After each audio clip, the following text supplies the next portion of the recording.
friends ఇప్పుడైతే మనం ఒక కిల్లి తయారు చేసుకోబోతున్నాం చూడండి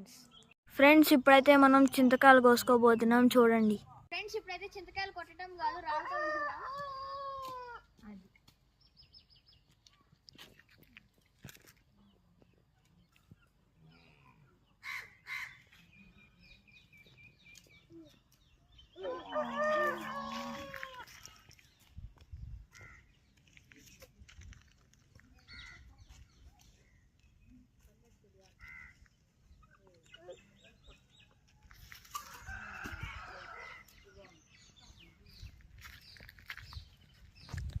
ఫ్రెండ్స్ ఇప్పుడైతే చింతకాయలు కొట్టుకున్నాం అదే పక్క వెళ్ళి చేద్దాం పదండి